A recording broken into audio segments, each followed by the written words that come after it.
Welcome to InterPartyConflict, the podcast where we answer your questions so you can have the best tabletop gaming experience possible. My name is Gabe. And my name is Jeff. And we're going to answer your questions today. But first, I have a question.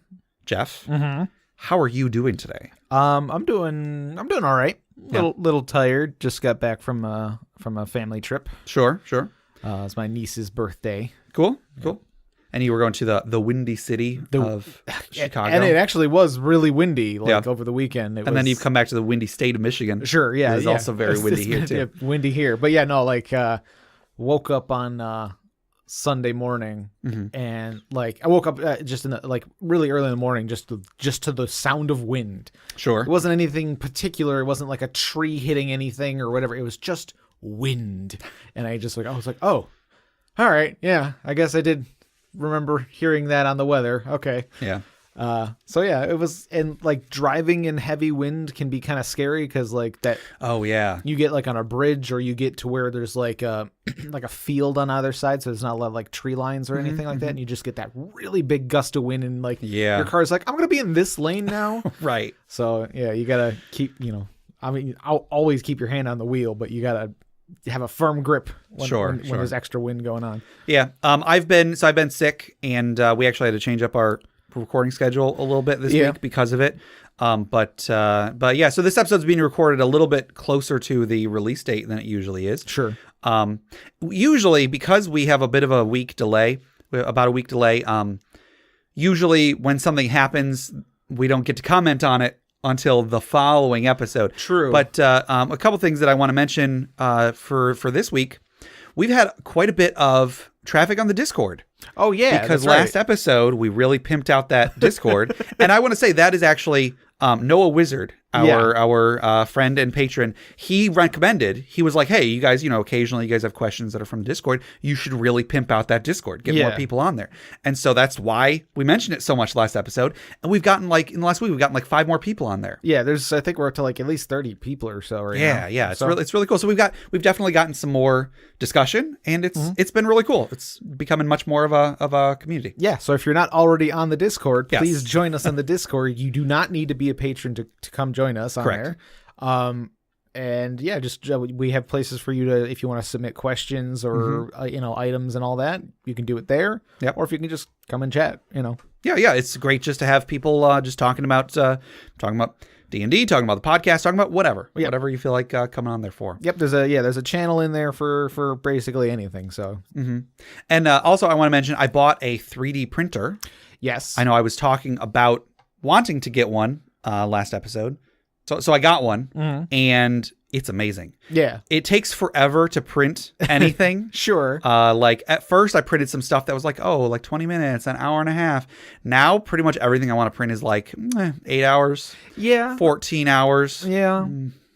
But I had wanted to get it to print miniatures, and I haven't been able to print many different really there's just one miniature that I downloaded because I was hoping to make miniatures on Hero Forge, which is a website where you can have minis made for you and they ship the mini to you. Yeah. But you can pay a smaller amount to get the 3D files, just the 3D files, and then you can print them yourselves. I want to make a bunch of minis on there, but so I want ones that are going to be that level of detail. However, in order to test it, because I don't want to buy the files for a miniature and then find out that my printer can't do it. So I managed to find online someone else had a specific mini that was from Hero Forge. They had the files for it, so I've been trying to print that particular one. Yeah. It's a Warforged pirate, yes, actually, which is pretty cool. And so far, I'm not happy with the results. I'm sure that there's still just some adjustments that I can make.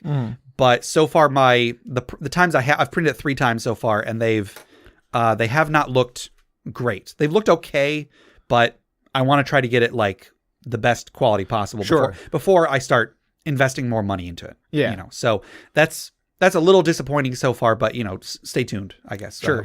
Wait and see what happens. But it's so cool. I've been making all sorts of stuff to help with playing board games. I'm a big fan of the game Betrayal at House on the Hill. Yeah. There's so many things people have come up with for helping with that. In fact, on my desk right here, I have a dice tower that I made. That was the sound of the dice tower. It looks like a spooky haunted house. Yeah, it's really cool. And it has a little balcony that is the perfect size for holding all of the dice from Betrayal at House on the Hill. And then you drop them in the top of the house. They roll out the front door. Mm-hmm. You can put a little an electronic votive candle inside it so it lights up from the inside. Yeah. It's really cool. It took altogether about 30 hours because one piece was 14 hours, another piece was like 11 hours, and then, an assortment of other hours. But hey, I mean, I can start it, go to work, and then come back, and then sometimes it'll be done, sometimes it won't. Right, yeah. So, and seriously, this stuff, the materials are so inexpensive. It is about between $15 and $20 for a kilogram of the material, of the filament. Mm-hmm. And a mini takes like 5 grams. So that's like 10 cents worth of materials, of plastic. Yeah. So this is one of the filament printers. There's the resin ones, but the resin is a lot more expensive, I want to say. Yeah, I don't even know how those work, to be perfectly honest. I could go into it, but some other time. So anyway, it's really cool. I do hope to make a lot of cool stuff and then post about it on social media when I find stuff that is relevant to to tabletop gaming. So stay tuned. Also, one more thing before we get into the episode, we have a new patron. Oh, cool. Collins B, who has he submitted questions and he submitted I think he submitted like items and funeral pyre stuff. Well, he submitted lots of stuff. Yeah, I recognized the name immediately when he said it. I was like, yes, I know. Yeah, he became a green tier patron. Awesome. So thank you so much, Collins. You are awesome. And it's not the highest tier, but it's the best color. But anyway. Hey, I'm pointing a finger at you, Jeff. Anyway. But yeah, no, thank you so much, Collins. We really appreciate your support. And we hope that we, are producing some good content that makes that worthwhile. Cool. All right, you want to get into this episode, Jeff? Yeah. All right. So, Jeff, this is probably going to be hard to imagine, but I want you to imagine that you are outside and you are surrounded by a blustery, wintry landscape. The wind is blowing. It's knocking you all around. There's snow. You had to avoid falling into a snowbank. You get to your house and you realize you can't find your house. Uh-oh. Give me a survival check to see if you can find your house. And you're going to use that dice tower right there. Yeah. Even with the dice tower. So unfortunately, you can blame that on the ghost because it's a little haunted house. Right. So you think you found your house. Mm-hmm. There's like a particularly large snowdrift, and you climb up to the top of it and you start digging, and then you feel the ground break underneath you. Oh. You fall. You don't remember the impact, but you wake up. And there's lights that are shining in your eyes, and you look around and you realize that you're not in your house. Mm-mm. You are in a room with a giant pile of gold that's glinting on them. There's a firelight that's glinting off the gold. You see there's like a sword sticking out of the gold. There's some precious art on the wall. There's jewels. There's everything. Sweet. And then you realize you have just fallen into the dragon's hoard.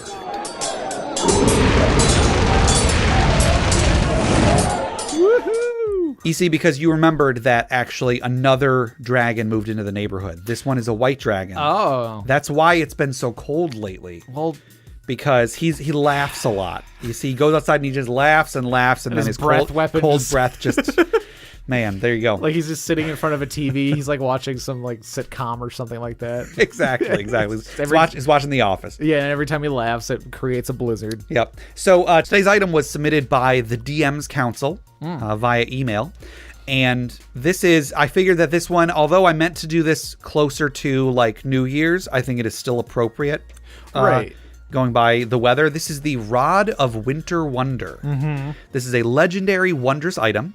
This icy sapphire rod seems to be made of compacted snowflakes with a decorative clear globe adorning the top that imitates snowfall when shaken. So it's got a little snow globe on the end of that. Nice. The player can spend one of its 5 charges to roll on the D100 chart and follow the results. The rod regains all charges after 24 hours. At the end of the winter festival season, any ongoing potential benefits that are not used end.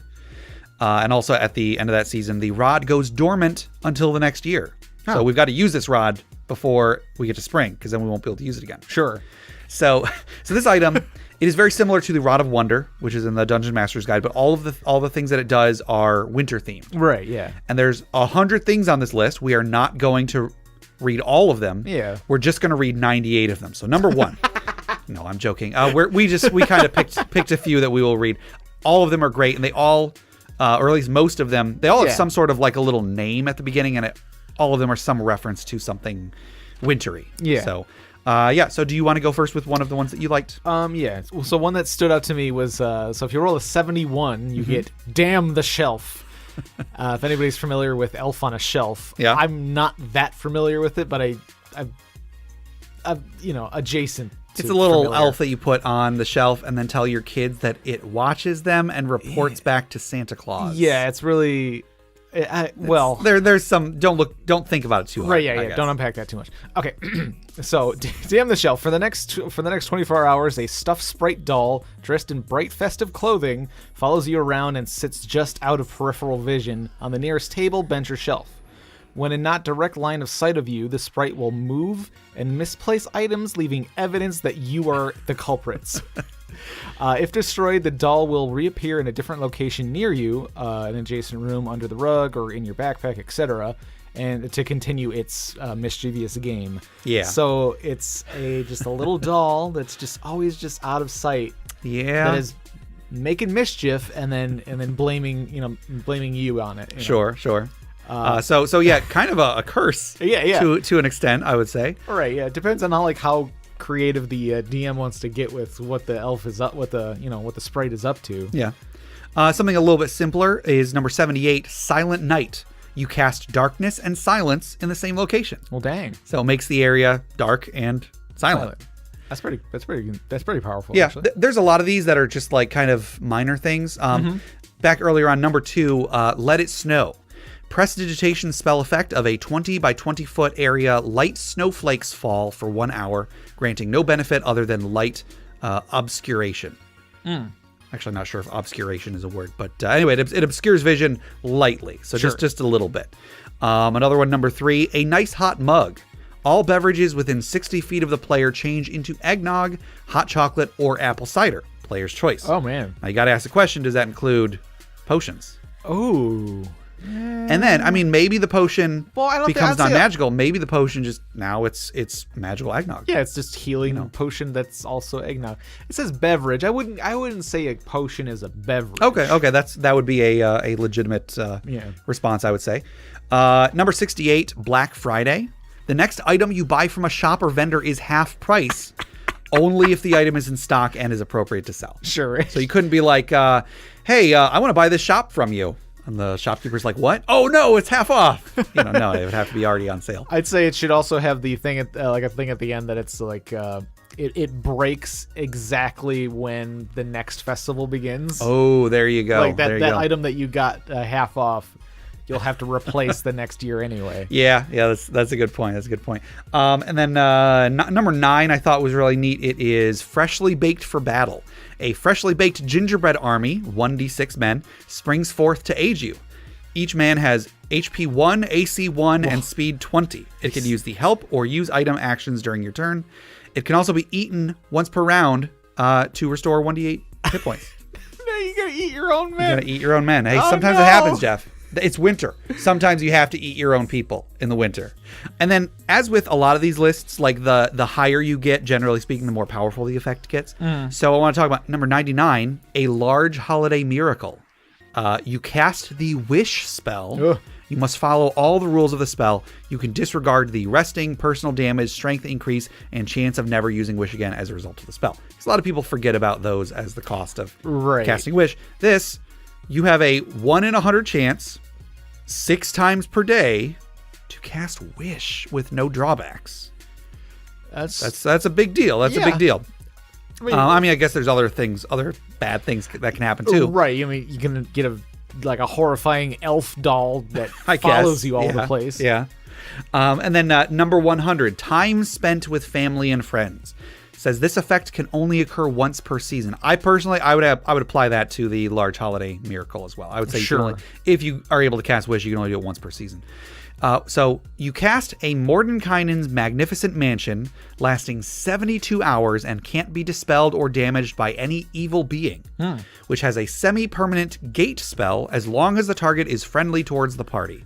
The occupancy of the mansion limitations apply as well. Mirth and merriment are found in abundance inside. The joyous times of gifts, drink, and song and laughter fill the party and those close to them with new hope for the coming year. This time can be spent resting, training, researching, gathering information, crafting, or any other downtime activity with any needed skill rolls having advantage. Each party member gains 1 level. What? Yeah. What? Yeah. You have such a great party that you level up. There you go. That's a heck of a party. There. Yeah, that's a really good party. The party has a party. Yes. Yeah. So that was the Rod of Winter Wonder. I'll be putting, you'll be able to find that on our website, and you'll be able to read all 100 effects at your leisure. But yeah, it's a fun item. I think there's a lot of neat stuff on there, a lot of fun Christmas themes and such. Sure. Yeah. So yeah, thank you very much, the DM's Council. We will move on to the rest of the episode. So Jeff, speaking of the Dragon's Hoard, if somebody wanted to submit Dragon's Hoard items for us, or if they had questions for us to discuss, or if they had maybe a funeral pyre story, how would they get those to us? They could send us an email at InterPartyConflict@gmail.com. Yes. And before we go any further, we have a giveaway today. So this week we are giving away a copy of Chapel on the Cliffs, courtesy of Goblin Stone. It is a great adventure. It's a spooky adventure, and it's a 5th edition adventure for a low-level party. I think levels 2 to 4, if I'm not mistaken. Whoa. Jeff, did you hear that? Oh, I think it's the dice tower here. Oh, it's the dice tower. Now, if only that dice tower was a chapel that I could put up on the cliffs. That would be even more appropriate. Anyway, so yeah, Chapel on the Cliffs is a great adventure. Jeff, who is our winner this week? Our winner this week is Lisa G. Whoa, winner. Gobble, gobble, gobble. Yes, congratulations. You should be getting that within the next few days. If you do not, contact us. Be sure to check your spam folder. And hey, once you get it, be sure to leave Goblin Stone a review so that they can continue to make some great products. Yeah. And so, Jeff, if somebody wanted to enter the drawing for Chapel on the Cliffs, how would they enter that? You would email us at interpartyconflict@gmail.com. And then in the subject line, you'd want to put Chapel on the Cliffs. Yeah. In the content of the email. The body, some people say. The body. The corpse. What? Go on. Anyway, in there you can put, whatever you want, like a recipe to like your favorite meal or something like that. That'd be pretty cool. Send us recipes and put Chapel on the Cliffs in the subject line. Yeah, like a secret family recipe or something. Sure. Tell us what your secret ingredient is. Yeah. If you work for a restaurant, tell us all of their secrets. Right. Yes. Their tax ID number would be pretty cool too. Yeah. Just send us all that. Yeah, we want to get some good prices on burger meat or something. There you go. All right. And then I also want to tell everybody that this episode is brought to you by our wonderful patrons. As we said earlier, we just got a new patron, Collins B. So thank you once again, Collins. You are awesome. Patreon is a platform where you can pledge to donate a certain amount to a content creator. So like with us, you offer to pay a certain amount per month and you get rewards in return for it. So we've got a $1 tier, a $5 tier, a $10 tier. We've got bonus episodes every month. We've got outtakes. We've got fantasy fiction that I write. We've got a monthly Roll20 game. Last month we played the Paul Blart Mall Cop RPG. The Paul Blart Mall Cop 2 RPG. Forgive me. That was my mistake. And I think it was a lot of fun. Yeah, it was actually a pretty good time. And I think because we've had some more interest in that as well, I think I might do that this coming month as well. Yeah. We'll see. I think that, yeah. And it's really fun. It's really simple too. It's really easy to, anyway. Yeah. This isn't the time for that. Let's talk about our Patreon. There's no time. So yeah, we've got some great rewards on there and you'll help out the show. So if anybody wants to check that out, go to patreon.com/interpartyconflict. Hey, $1 a month helps out the show and gets you some cool stuff. And it's $1 a month. The other day I gave $1 to my dog. I took the $1 back, you did. Of course. I saw the picture. That's right. Yes, there is a picture on Facebook. Just give him $1. Just give him $1 to shut up. It did shut him up for a little bit. Anyway. But $1 a month is not very much. and it would help out the show. So if that's worth it to you, if you think the rewards are worth it to you, then think about contributing. Yeah. So yeah, and again, thank all of you patrons that are already out there. We think you guys are great. You guys help make the show awesome. And then I want to direct everybody to the other podcasts on the Crit Nation Fellowship. Check out Crit Academy. CritAcademy.com is a great podcast. Justin, Ian, and Brandon create new and reusable content for players and DMs alike. They also made a book that is purchasable on the DMs Guild that I helped write. It's on there. I think it's $10 for the PDF, and if they have not hit it already, they're very close to like bronze bestseller status. Oh, cool. So yeah, check out that book. It's a very, very good book. It's a great value for how much it costs. And hey, I get a little bit of a kickback for each purchase. So, nice. So I'm a bit biased, I suppose. Sure. It's also a really good book. Right. Also check out D&D Character Lab. Garen and Dan make characters every week and then pit them against each other and debate whose baby is better. And then also check out Brute Force and Ignorance. They are an actual play podcast where the characters are, I think at the moment they're on a pirate ship going through hell. Oh my. Or something like that. So yeah, check them out, and they're a great podcast. Wait, that sounds awesome. I think it was only for one episode. Okay. But and in fact, I think that might have been the last episode, and now they're no longer in hell. But so anyway, enough of all that admin. You want to go ahead and jump into some questions? Questions? Oh yeah. Okay. How are you doing, Jeff? That's the question. For this episode. Yeah, it's just like 5 questions, all from Gabe. Yeah. They all just ask, "How are you doing?" Hey, Jeff, can you hand me that thing over there? That's question number 3. Go on. Our first question comes from Nathan through email, and they ask, can an RPG pull off a self-defeating villain, i.e. Jafar from Aladdin or Belloq from Indiana Jones, without being too disappointing for the players? So the some context for this, if you have not seen Aladdin or Indiana Jones, sure, those are spoilers, I guess. Those are properties where in the end the villain ends up killing themselves, pretty much. Like whatever their master plan was ends up being fatal to themselves, or not well enough thought out that they end up being their own downfall. Well, I would argue that technically Aladdin outsmarts Jafar. Good point. In a way, point. he tricks Jafar. He understands that Jafar is power hungry. Yeah. And like, so in that way, yes, he does sort of, he is defeated by his own thirst for power. Sure. But it is Aladdin that's like, man, it's, it's a good thing that you're not as powerful as the genie is. And he's like, oh, all right, well, I'll just make myself a genie then. And then he gets trapped in the lamp. Right. Because Aladdin knows from talking to the genie earlier, like, oh, like there's a, he's powerful, but he has this, he's got to limitate. He's trapped. He's basically trapped inside, the lamp or whatever. Yeah. But then Belloq specifically in Indiana Jones, people have pointed out that like, if Indiana Jones just didn't get involved, it actually would have prevented World War II. But that's right, yeah. But anyway, but the idea here is like, can you have a villain that their own hubris will eventually defeat them, right, without it being too disappointing for the players? Mm-hmm. To give my just immediate thoughts, I would say that yes, it's possible. I think that pretty much anything is possible in a story in an RPG. It's just a question of, I guess. Well, I should actually amend that. It's possible, but whether it's going to be disappointing to the players, that is the important thing. If you can do it well enough, then yeah, but there's going to be some obstacles that you're going to run into if you try to have this be the case. Okay. One advantage that we have as the viewers of a movie, such as Aladdin or Indiana Jones, is that we get to see the villains when the hero isn't there. Mm-hmm. We see cutscenes where Jafar is, we can see how power hungry he is. Yeah. We can see Belloq and that whole thing with getting the Ark of the Covenant and so on. We know what their plan is. We know the dangers of it. We know information that the hero wouldn't necessarily be privy to.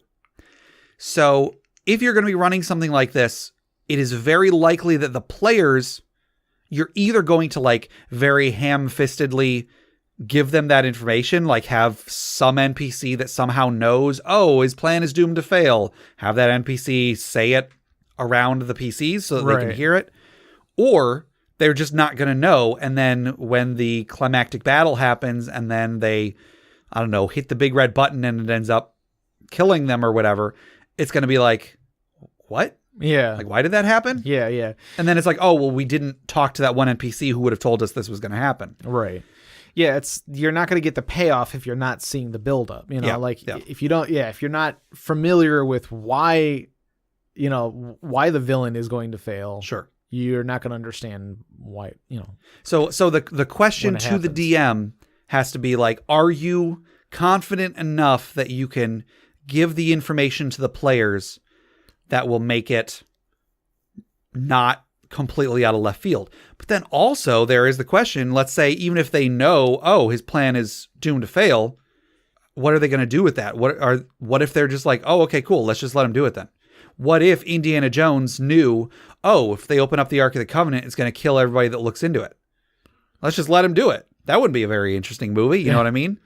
And wait, how did he know at the end though? He knew not to look at it. Somebody had warned him, like, Ark of the Covenant, blah blah blah, something like that. So he was like, he told Marion, like, oh, just don't look. So they closed their eyes. Don't look at it. And I guess there is the chance that if the player, even if you do set it up well enough, melt all their faces. Sure. Even if you do set it up well enough, maybe it's still going to be disappointing. Mm-hmm. See, I don't know. It really depends on what the circumstances are, what the villain is, what their scheme is. I don't know. I honestly don't. I still think it is possible, but it's going to be so specific to your group. Yeah. So specific to your campaign, your villain. Yeah, you gotta build it up to that, because like if your players are just gonna fight it and try to defeat the villain themselves, like you don't have to build up the villain too much other than like, oh, it's gonna be a powerful fight, it's gonna be a hard fight. Yeah. It's like, if you know, like, oh, okay, this, like, he's got lots of spells and minions and stuff like that. They're like, okay, we're building up to this big battle. We know, we're learning as we go along, like, okay, we're going to have to deal with like hordes of enemies. And then he's got like this big, maybe he's got this really big, powerful staff that he does the thing. So you're kind of like building up your expectation of how the battle is going to go. Sure. So that when you get to that battle, it's like this big climactic clash of the party and the villain, and there's the payoff of defeating him, and but if it's if it's like a ritual that the bad guy is doing, and the ritual itself is what's going to defeat him, you have to build up the ritual in a different way. Okay, good point. You have to have the players slowly find clues of how the ritual is done. Yeah. Like early on they find out that he is going to be doing some sort of ritual. It's like, okay, well, if he's doing a ritual, then it's probably for something bad. Let's figure out how to stop it. Sure. Then they find clues on like what the ritual involves, and in those clues, you just kind of slip in hints that like it might not go exactly the way that the bad guy keeps boasting about. Like they might run into him every once in a while, and he goes on a monologue about how he's going to bring the demon, and the demon's going to do his bidding or something. Yeah. And then you slip in some hints that like, okay, the demon is actually not a demon, it's a devil, and the devil is this particular devil, and that devil doesn't take kindly to orders and that sort of thing. I mean, it doesn't have to be that simple, but yeah. I would say it can't be purely the villain cannot be purely self-defeating. It has to be that if the players just were not there at all, they would succeed, but there has to be something that the players can do, that the players actually have to do in order to defeat the villain. Sure. Like with Aladdin and Jafar. Yeah.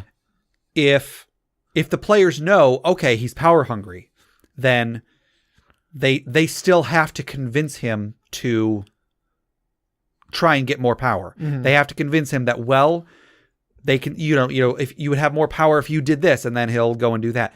It has to be something that, even if you do like signpost it and everything, it still can't be the players are just completely passive. Right. It can't just be that, okay, you show up, the villain defeated himself. Yeah.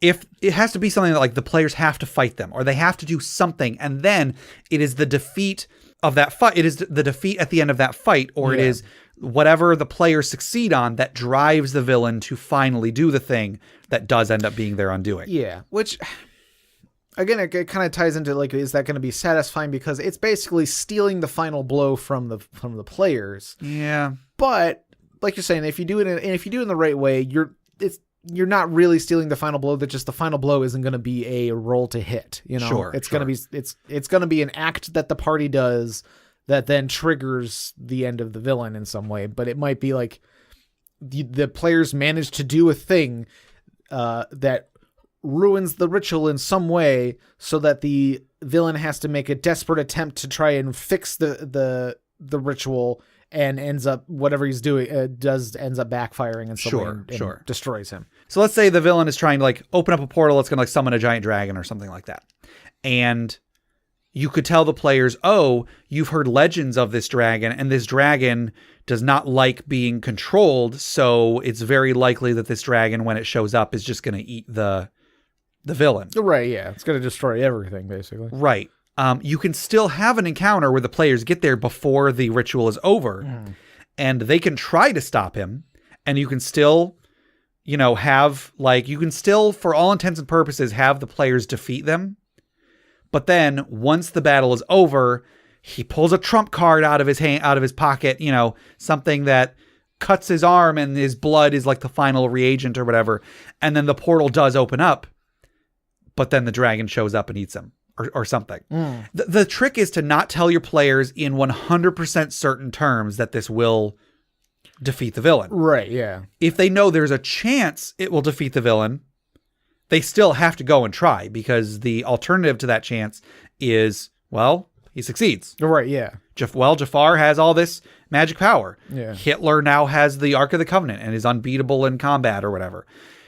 You have to, he was trying to whatever he was trying to do. Yeah. You have to make the players not, maybe they think that that's what's going to happen, but they're not sure enough to let the fate of the world rely on it. Right. Yeah. I don't want to go on to a huge tangent about this because I could go on for hours, but I complain a lot about Tidus, the protagonist from Final Fantasy X.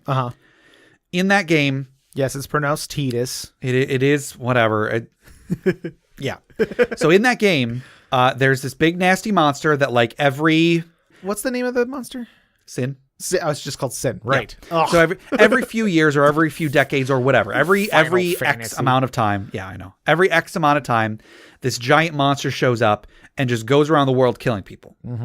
And so there's this like very involved ritual that involves summoners from all over the world going on this pilgrimage to gain all this power and then ultimately go and cast this big giant thing that stops Sin. Yeah. Now I won't get into it for spoiler purposes, but there are reasons why a summoner might decide not to do this. There are drawbacks to doing this. Yeah. And the main character, Tidus, doesn't like those drawbacks.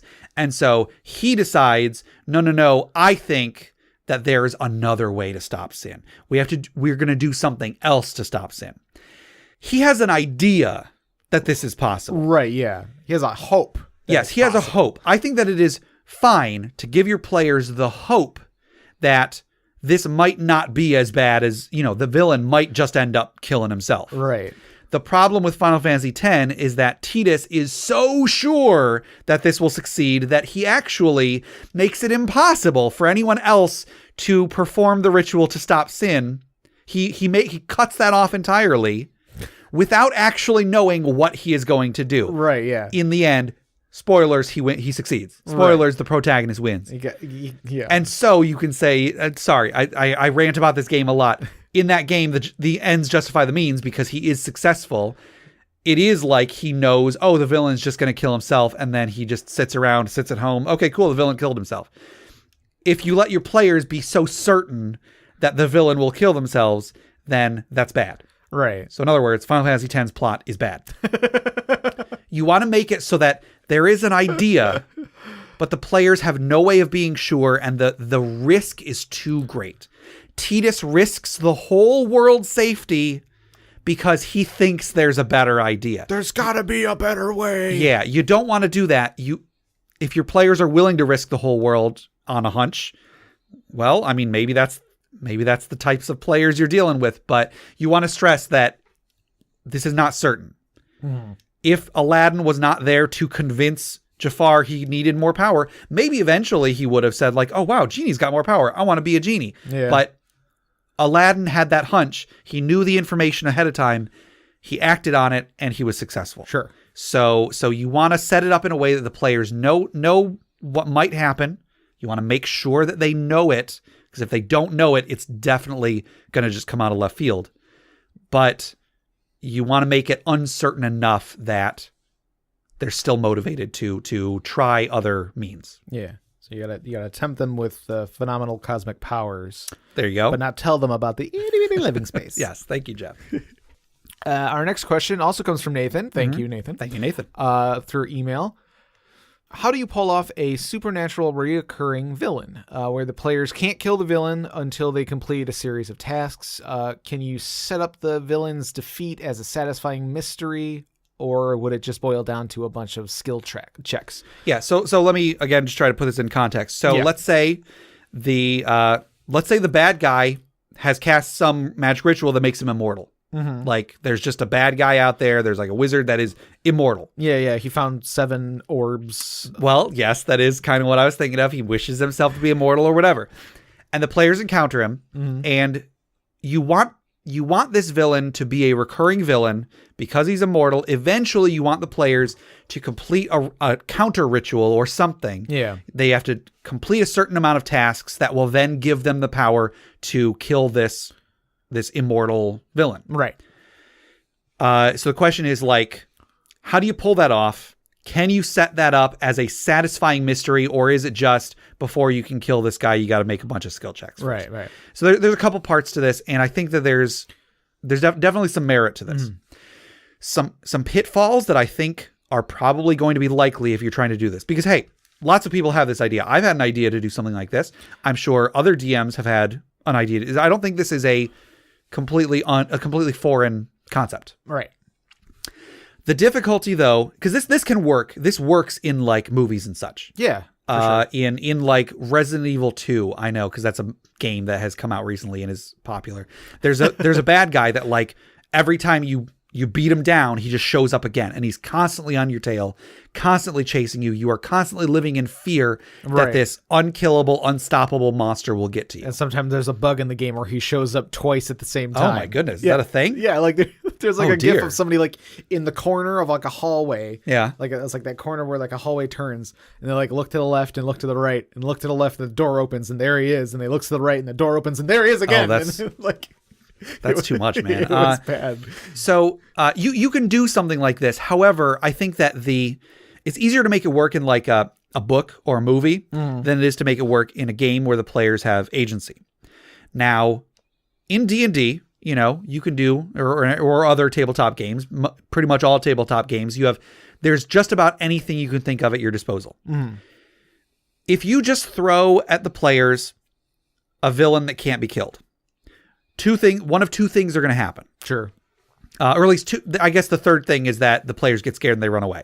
And it works as intended. Right. That's probably the third thing. But two bad things are going to happen. Either, number one, the players are not going to run away and you're going to have to kill them in order to establish that this villain means business and is unkillable. Yeah, these are role-playing characters. Like they're gonna assume that they can kill what they're coming. Right. Like every group that I've played with, maybe not every group, but every time I have tried to give the players every group that I've tried to put them in a scenario where the players have to run because the monster or whatever is just too powerful. It takes some serious metagame of me saying like, this thing is too powerful, you have to run in order to get the players to run. And I'll say that's bad DMing. Like this was not a good move on my part. I mean, I wouldn't punish yourself too much for that, because that's just a really hard thing to do in D&D. Right. It is really hard to convey that like the option that you have is to run away, because there is always going to be that player that is, no, I'm going to stand and fight. Yeah. And then like. Players are either going to assume that it is balanced and therefore you would never throw something at them that the only option is to run. Right. Or they're going to assume, well, this thing, I'm clearly in over my head. I might as well just keep rolling and hope for a 20. Mm-hmm. Like I feel like that is probably the most likely scenario in this case. And so if you are making the villain definitely unkillable and also a threat to them, the players most likely are not going to run, or at least like a couple of them are not going to run, and they're going to die. And also the question is, how do you establish how powerful something is without just one-shotting a player? Yeah. You can describe it, oh, he like punched through a stone wall, but I mean, that's all narration. You can describe a goblin as punching through a wall. That, to me... That's flavor text. That's flavor text, exactly. It's hard to take that as, no, he literally did enough damage to punch through the wall. And also there's the question of, if they do run away, and if this thing is capable of killing them easily, why doesn't it? You know what I mean? Are they just literally going to keep running? And is it just not going to be able to keep up with them? But then the second bad scenario that I see happening in this case is the villain is not, it is unkillable, but it is not a threat. Right, yeah. So if you give it immortality, but you make sure it's not too strong to where it one-shot things, but then the players kind of realize like, oh, this thing can't really kill us. Yeah. If it is, like we were saying, where it's not fast enough to keep up with them and the players just have to run away, I feel like every player I've ever played with would just be like, oh, shoot, he can't keep up with us. I'm just going to start shooting him with arrows. Yeah. I'll run away, shoot an arrow, run away, shoot an arrow. I got 100 arrows. Yeah. I could do this all day. We've already been here for 4 hours. And while, yes, you can do that, you can say, okay, that's how it goes. Well, now you've run out of arrows. What do you do now? That's not an exciting game. That is not the feeling that I think is intended for this scenario. Mm-hmm. You're intending for the villain to be scary or imposing or intimidating, and not like, all right, he's here again. I guess we just got to walk away and shoot arrows as we walk away or something. So if you make him too powerful, there's a chance that you'll just take out a player or two, and then that's not fun. Right. You know, if it's hard to get across adequate opportunity to escape when the players aren't certain that this is dangerous. Mm-hmm. But also, so there's that, and then there's also, you can make the villain so weak as to be not a threat. It might be that, oh, he's not able to do very much damage, and he's only got one attack around. Yes, he's invincible, but the players can just tie him up. Okay, he broke the ropes. All right, we'll just lock him in a room or something. Yeah. Oh, I guess he broke out of the room. Or in that scenario, maybe you could make it so that you can kill him. He just comes back. Sure. But then, it's that much less scary when the players know, oh, okay, it's just this guy again. Let's just kill him and then go about our business. Right, yeah. I mean, well, you got the whole, like, lich thing where, like, he keeps coming back. But, like, the idea of a lich is, like, a long-term villain, or just long-term villains in general is, like, if it's the same guy over and over, even if you're defeating him and he's coming back in some way, like, he's going to learn, you're going to learn your moves. Sure. So, yeah, maybe the first time you fight him, he is kind of easy because it's 5-on-1. Yeah. You know? But then the next time, like, okay, he brings 4 of his buddies, you know, like, or the next time he brings, traps and different, magical items and stuff to deal with the party in some way. This is something that is hard to do. Mm-hmm. It is hard to get this across in a way that feels satisfying. It's fine in a movie. It's fine in a game. It's fine, like a video game. It's fine in a book, because in those two, especially in a book or a movie, the writer is in charge of the characters. He can have the characters run away if the story needs the characters to run away. Yeah, both of these questions so far have a lot to do with the fact that, like, players have agency, so it's hard to do these movie and book things when you're dealing with players that have agency. So like you can have this big cut scene where the bad guy does something and he ends up killing himself. Sure. Meanwhile, like, no, a player wouldn't let that happen. They would want to do the stabbing. They want to they want to get in there and stab before he would do that. Like, So it's hard to do, and I think these are both. And I'm not saying these are bad questions. These are great questions. These are great questions. This just illustrates how you have to do something that is appropriate to the medium. You can't. It's very hard to get something across that is meant as a book in a role playing game. And similarly, I imagine it's also hard. I guess I say I imagine, but I've been doing this for years. Mm-hmm. It is also hard to get across a role playing scenario in a book. Sure. Different difficulty. I think a difficulty less people are going to deal with, but you got to play up the medium. And if something is reliant on the players not having agency, it's not going to work as well in a tabletop game. Yeah. This did make me think of Age of Worms. Yeah. And with like Kios, the god, or he was becoming a god or something. Yeah, he was a god, and then he's He lost his power. He's getting his power back. Right. So he's not so much a reoccurring villain. He's just a looming presence off in the distance. Exactly. So like doing it that way is, I think, easier. Sure. Just because, like, you know, if they're not, you're not directly in contact with them on a reoccurring basis, but you keep finding signs of them, or, you know, messages from them, or you keep feeling their presence. They are are in one way or another. There's a quote, I don't remember who said it or what the context was, but the quote is something along the lines of, some characters are better felt than seen. Right. Yeah. So if the players never actually see this villain, but they are constantly encountering their minions, encountering, you know, they get messages, like they find like a message left behind from the villain or something like that.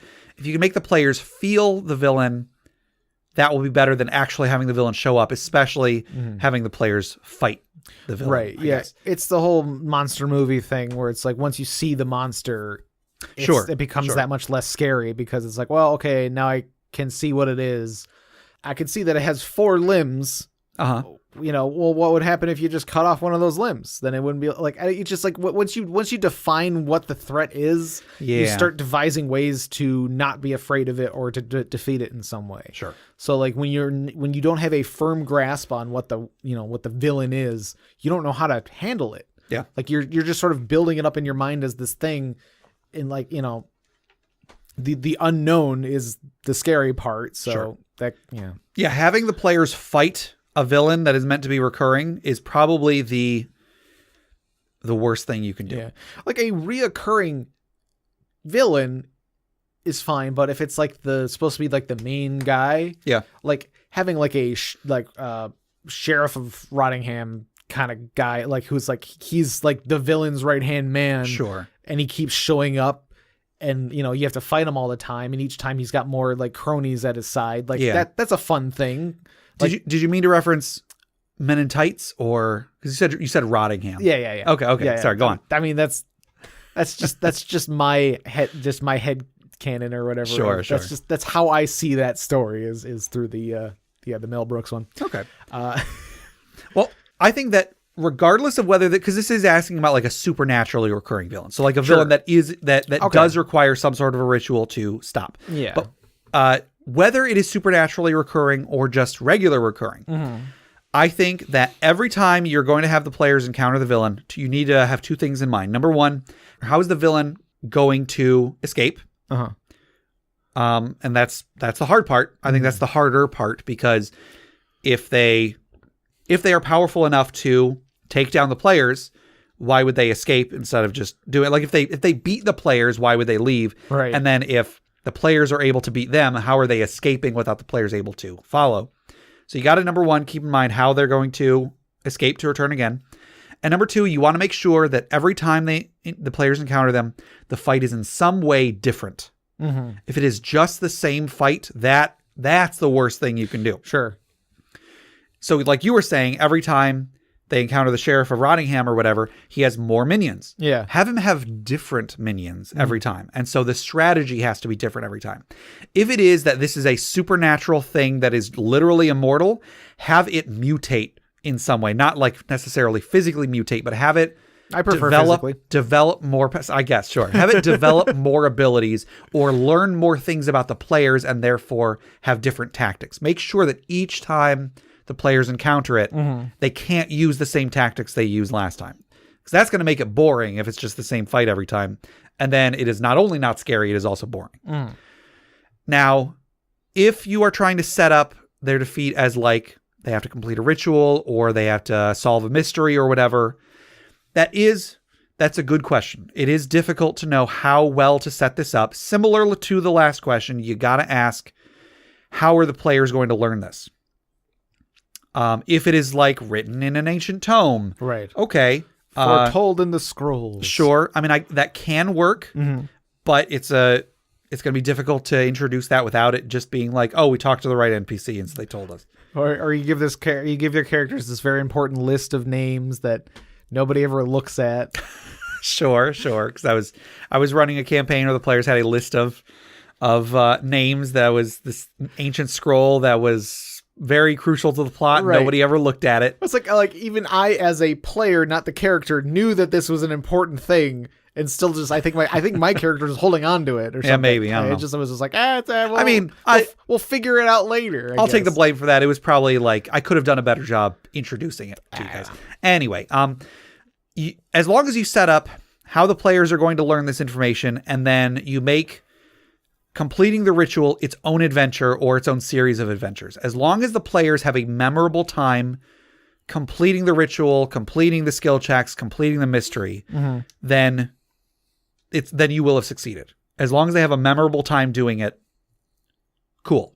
Yeah. Doesn't matter if it's 5 adventures long or if it's 1 session long.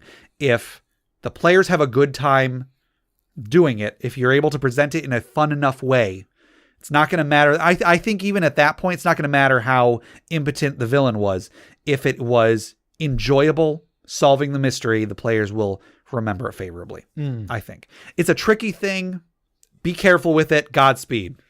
That's something that, like, again, I've considered that in a campaign before, and I don't know how well I would have been able to do it had I actually gotten to that point. So, yeah. All right. Well, I think that'll do it for our regular questions today. We also have our social media questions, however. So last week's social media discussion question was, have you ever paid for a loot crate service, gaming or non-gaming related? What did you get and what did you think of the service? So if I recall, I had never done anything like this. Had you, Jeff? No, I haven't either. I've known a couple of people who did loot crate, and it was pretty cool. And like the crate, I remember the box itself could be kind of like folded into a thing. Oh yeah. It was either like some sort of like display case for the items that you got or something like that. Okay. It was just like it was basically like a play set. Yeah. Or like one of them was you folded it up and it was Thor's hammer. It was just kind of neat. There you go. So we got a few responses, not a ton, but a few.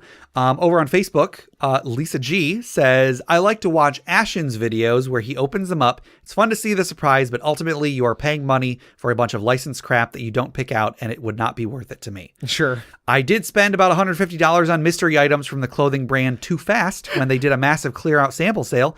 I only kept a handful of items for myself. I used some as gifts and made my money back, plus some through eBay, but that experience taught me not to do mystery items or boxes. Okay. So not gaming related, but still relevant. Right. John G says, I bought a subscription service that delivered snack items from around the world. Each month I'd get stuff from a different country. It was pretty neat, but it was one of the first luxury items to go when I needed to save money. Sure. I think I would feel the same way about whatever sort of mystery box or whatever I did. It's one of those things. It's like, well, if I need to save money, I'm done with that. Although that one I think is kind of cool because like that's not like when you're getting these loot crates things, like you don't know what you're getting. Yeah, you're not choosing it, but like that's kind of the point of the snack one is like the idea is like I've never had one of these because I wouldn't go out and find these things. Sure, but I want to try new things. Also, with like a loot crate or whatever, I feel like most of the stuff is going to be stuff that's just going to sit on your shelf and ultimately isn't going to impact your life because it's not relevant to you. Gabe, I'm looking at your Jeff? Gundams. Shut your mouth. I'm not saying that's not a bad thing. I love models and miniatures. I just mean like getting something random that is just going to go on your shelf. Yeah. It might be a good thing. It might be a bad thing, but you still have it and you've still spent the money on something that is, it's just going to sit there. Whereas with food, with snacks, you're going to eat them and they're meant to be just a one and done thing anyway. Right. Yeah. They're just like little packets. Or whatever. So I think that is actually a better value than buying physical things that you don't know what they are. And like on the off chance you find something that's just like so amazing that you never had before that like, okay, well now you got your new favorite thing. It might be hard to find because it's from another country or something. Sure. Find things, you can buy stuff in bulk online. Yeah. It's possible. Hal A says, I never have and I don't see myself wanting to in the future. They seem like grab bags and just don't appeal to me. Yeah. Totally understand that. A lot of them definitely give off that vibe of just like, well, it's a bunch of crap. Sure. The DM's Council, who submitted that item earlier, they said, I paid for a 6-month subscription service specifically geared for tabletop gaming. Yeah. Each box came 4 standard items in every box. A set of dice, a t-shirt based around a monthly theme, a random pewter mini, and a gray slotted foam to store minis.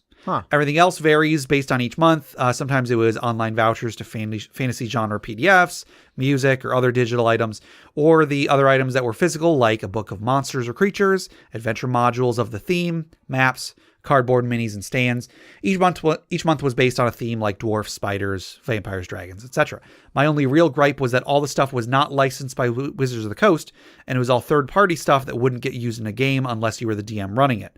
And I believe it was around $40 each month that I didn't really want to spend on non-licensed materials, although the shirts were neat to wear. Sure. So I can understand that if you get like adventure modules, if you're not the DM, that's not necessarily helpful to you. Right, yeah. If you get stuff that's like, oh, it's a new class or something, if your DM wants to include that class, yeah, but if you're not the DM, you don't have say necessarily. Yeah, exactly. And $40 a month is definitely... That's pretty high, yeah. Like, if I'm going to...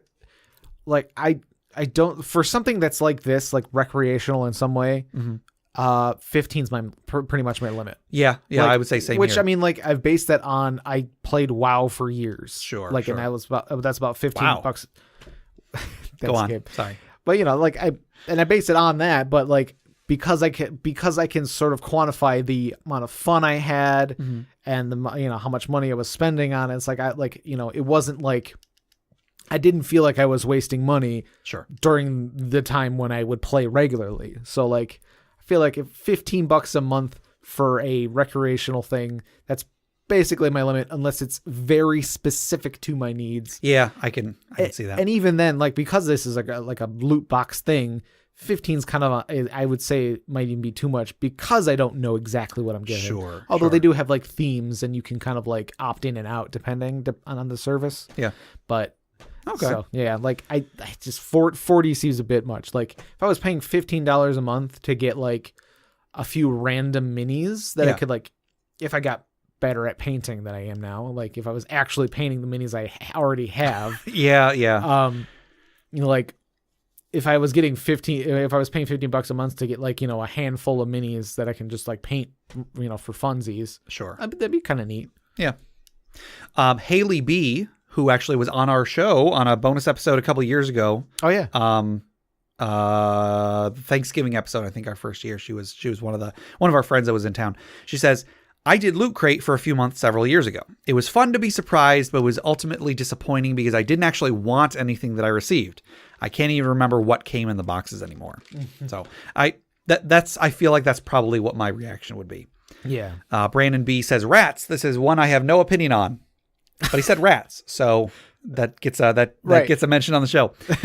Colin W says, I did Loot Crate and Marvel Collector's Core for a few months. I think the only things that I've really made use of have been the clothes. I mean, yeah, ones that have like when they give you like a shirt or something like that. Like I'm always gonna like I wear not the same shirt, but I wear the same shirt every day. You do always wear the same shirt when you come over here because I'm guessing you wear it for work. I wear it for work. Like I have like one of the places I used to work at, like, one of the company's products that we sold would come in and like they, give us a bunch of merchandise and stuff like that. So they gave us shirts, but there was only like 2 or 3 of us that worked at the store, but they kept coming in with more and more shirts because they wanted to just like hand it out to other people. But like, it just like, people just weren't, people weren't taking all of it. I don't know. Like we just had an abundance. Sure. So like before I left the job, like I grabbed like a handful of ones in my size. And so now I have like a week's worth of this exact shirt. Sure. So I wear it every day. Yeah, I wear the same outfit to work every day. Like I have shirts that advertise from my uncle's pizzeria because it used to be right around the corner from where I work. Now I work somewhere else. But I still get people that are like, oh, hey, I know where that place is. It's a good place. Anyway, we didn't get any responses on Facebook or Twitter. However, on Discord. Yeah, come join us on the Discord. Yes. Oh, man. Woo. Discord is awesome. It's been bumping lately. Yeah. So over on Discord, Avonshill says, I signed up for a Loot Crate a year ago when they had a D&D Red Dragon dice guard. The service was cool, but too many trinkets and other boxes I didn't really need. That's Sketchy says, Damien from Adventures in Aurelia and I did a meal box service for a while, which is kind of like a loot box. I'm interested in that too. It was a great way to learn a bunch of new recipes. We also did 1 month of Loot Crate to get mystery D&D collectibles, which turned out to be the Dice Dragon mentioned above. But even that was pretty small and underwhelming. wouldn't have done it if there wasn't a decent promotion going on. Sure. So yeah, because the reason I ask is I listen to a lot of podcasts, if that has not become clear from episodes previous, and Loot Crates and HelloFresh and like Nature Box, all those sorts of things seem to be very, very common among podcasters. Yeah. Why that is, I don't know, but those are very common among podcast advertising. Right. So it's this stuff is going in my ears multiple times a day, every day. So I'm curious, what experience are people having with these? Sure. So yeah, the food, the meal box service one is one of those as well. Yeah, I definitely see that a lot on like YouTube channels and stuff like that. Yeah. So, yep. Adam B says, me and my partner have done Loot Crate for over a year. Sometimes it's amazing and we get loads we love. Other times a little lackluster. We also joined Tokyo Box. We get sweets, soda, and random edibles every month from Japan that we're really enjoying. I might look into that one. Yeah. I would be interested in trying some sweet soda and random edibles from Japan. That weird jerky stuff you had. Oh shoot, what was that? It was like a weird I used like the Google Translate on the back, and we found out it's probably a jerky of some sort. Okay. Anyway. Peace Roy Pancakes says, I never bought any of these. These boxes are either only shipped in the US and Canada, or they do ship to Europe, but are super expensive. And on the off chance it would be affordable, I just never really felt compelled enough to get one, because where would all that stuff go? I have a hard enough time dusting already. I don't really need or want more things that only gather dust. Yeah. Oh gosh. I didn't even think about shipping to other countries. Since we're America, and we're the best country. So why would you? No. A lot of this stuff is geared towards Americans. So yeah, that's true. I hadn't even thought of the alternative. Yeah. Yeah. So that was all of our responses for this week. Yeah. Peace, joy, always keeping us, grounded in our sure or rather global in our in our thoughts. So this next week's social media discussion question is alcohol before or during a gaming session, yay or nay? Well, like any drinking, you don't want to start too early unless you're trying to save money. Like if you're going out to the bar, there's a thing called pre-gaming where you drink beforehand so that you can get buzzed. Then you get to the bar, so that way the expensive stuff you don't have to drink as much of it. Right, exactly. To get drunk, you don't have to be spending all your money at the bar. Or whatever. I don't drink. Sure. So for me, I'm just curious as to what other people's thoughts are on this. Yeah. So like that, because the fun isn't getting drunk, the fun is playing D&D. Sure. I'd say don't drink beforehand. Mm-hmm. Because if you're going to be drinking before and during, you're not going to get through the night. And if anybody's there not drinking, they're not going to have a good time. It's there are a lot of podcasts that make it very clear that they're all about alcohol, and I don't understand that because I've heard podcasts that were recorded while the hosts were drunk, and it is always worse than when the hosts are sober. I just personally it's not even always that they are drunk. Very, very rarely have I heard a podcast that the hosts were actually drunk. And in those cases, it was because they were like, hey, if we meet this goal, we'll drink next time or whatever. So it would be funny. Sure, it's like a gag or something. But so many podcasts are like, oh man, yeah, we're going to talk about conspiracies, but we're going to view them through the lens of a liquor bottle. Or, hey, come listen to Drunks and Dragons because we're all drunks. Yeah, well, I just don't understand what alcohol has to do with the podcasting experience. Does it make it better? I don't think so. I think it's a legal vice. Yeah. Anyway, so that'll do it for our questions. But before we finish out the episode, I think that we should let's take a deep breath. That actually wasn't. That was a very shallow breath for me. Anyway, and let's lay back. Let's remember those who have come before us, and people who have given their lives so that maybe fighting unkillable villains, so that we may have a world without unkillable villains to live in. As we toss another log onto the funeral pyre.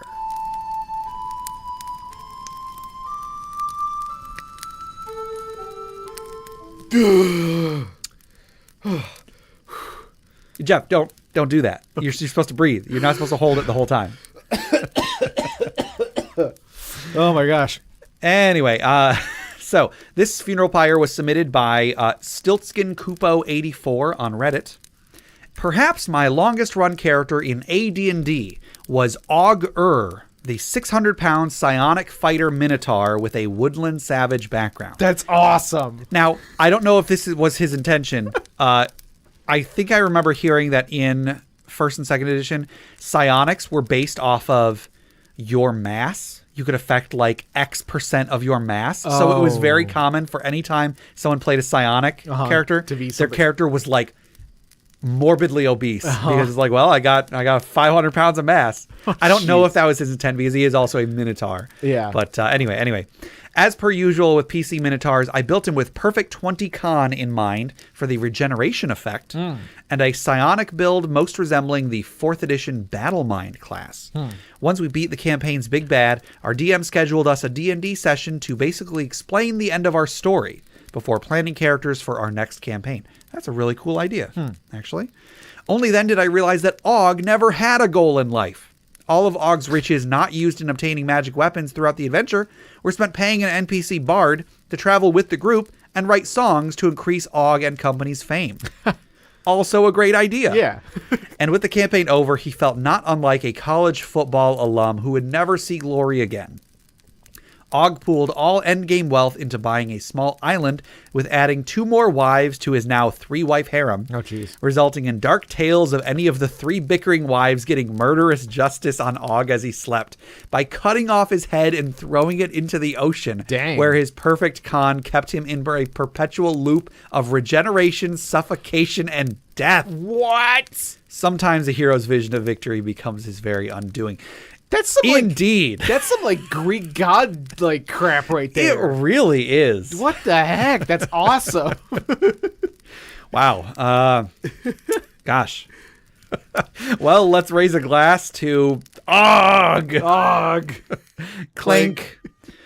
All right. Well, that'll do it for today. To submit questions for us to discuss, items for the Dragon's Hoard, or stories for the Funeral Pyre, please email us at interpartyconflict@gmail.com. For show notes, links to media mentioned on the show, and running lists of questions and magic items, go to interpartyconflict.com. Join the discussion on social media. Find us on Facebook, facebook.com/interpartyconflict, on Reddit at r/interpartyconflict, on our Interparty Discord, which you can find the link to by going to our Facebook, our Reddit, message us directly, whatever you got to do. Everybody is welcome on our Discord. Or on Twitter at InPartyConflict for our weekly social media questions. Your answers might end up on the show. Find us on iTunes, Google Play Music, Stitcher, YouTube, anywhere you download podcasts. Please rate, review, subscribe, or just tell a friend. If you'd like to support the show, check out the rewards at patreon.com/interpartyconflict. There's a few different tiers, so anything you can spare, even $1 a month, would go towards making the show better, and you'll get bonus content for it. Jeff, tell us about FriendQuest. FriendQuest is our YouTube channel where we play video games. We actually had our buddy Steve on playing with us for a little round of Dark Souls. Cool. Dark Souls 3. Yeah, there you go. Yep. Speaking of video games, check out my side project, the Arcade Memories Podcast. If you'd like to submit your own childhood memories of going to the arcade, record them or write them to me at arcadememoriespodcast@gmail.com. Also, head over to bit.ly/interpartyconflict to take a short survey about our show. What you like, what you don't like, etc. And just for taking it, you'll get 2 free printable board games courtesy of Mary and Tom over at hollandspiel.com. And our music is made by Boxcat Games from Nameless the Hacker's RPG. So, Jeff, until next time, Og! There you go.